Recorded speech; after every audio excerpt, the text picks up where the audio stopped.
au changement climatique. Qu'est-ce qu'il faut faire contre la désinformation sur le climat en particulier? Si tu devais donner 2-3 pistes, 2-3 conseils, enfin je sais pas.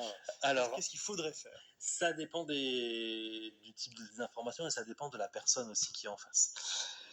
C'est-à-dire que si on tombe sur un profil scientifique peut-être très bon, mais qui n'a pas de temps à perdre, mais qui est peut-être un peu fragile, mais qui ne veut pas se faire insulter, mais qui prend les choses à cœur, ne rentrez pas dans leur jeu.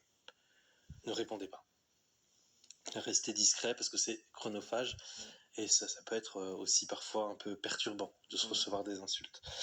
Deuxième point, si vous avez envie de nous aider en tant que scientifique sur de contrer les climato-sceptiques, c'est assez facile en réalité parce que c'est toujours les mêmes arguments. Il y a deux façons de faire. Soit vous prenez votre plume, belle plume, et vous écrivez un beau texte avec de bons chiffres, de bonnes sources et avec un beau graphique. C'est ce que je faisais au début. Ouais. Et ben là, ils vont tout envoyer balader, ils vont dire, de toute façon, c'est... À la fin, on arrive toujours à la même réponse, les thermomètres sont truqués. C'est toujours... C'est sérieux, ça, c'est la dernière solution. De toute façon, les données que vous les avez. Je n'ai pas la source de vos données. Quels sont les matériaux qui a été utilisé. Le satellite, il y a peut-être un micro-logiciel qui fait que ça réchauffe la planète, mais par la lentille du satellite, en fait, la Terre ne se réchauffe pas. Enfin, ils auront toujours raison. Et c'est des arguments assez sophistiqués quand même, non? Faut y penser. Non, c'est pas sophistiqué, c'est juste que on sait plus quoi dire, donc forcément c'est trafiqué. C'est pas sophistiqué du tout de dire que c'est trafiqué. Moi, je peux dire tout et n'importe quoi, quand je suis pas d'accord, c'est trafiqué. Voilà. Moi, j'aurais pas pensé spontanément à la lentille de l'objectif. Ah si, ça m'est déjà arrivé. Ça m'est déjà arrivé, oui, d'avoir des personnes, je leur montrais des images satellites par rapport à la remontée des poussières de sable du Sahara. Oui, mais vous n'étiez pas dans le satellite pour vérifier quels sont les appareils photo qui ont pris ces mesures.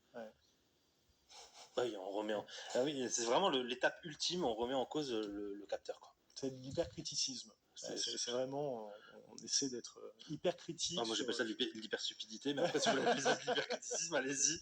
Alors ça c'est, moi au début ce que je faisais, j'essaie de décrire un petit peu scientifiquement je le fais de temps en temps encore, mais cette fois-ci je leur rajoute un petit peu plus d'humour.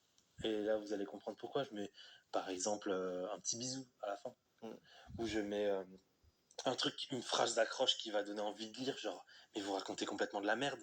Oui, j'ai un vocabulaire parfois, je sais pas, un vocabulaire très fatigué, et d'ailleurs c'est fait exprès. Pourquoi j'ai fait ça? C'est que j'ai remarqué qu'en faisant mes petits trucs scientifiques là, bien faits, bien propres, bien polis, ça marchait pas. Ça, personne le lisait.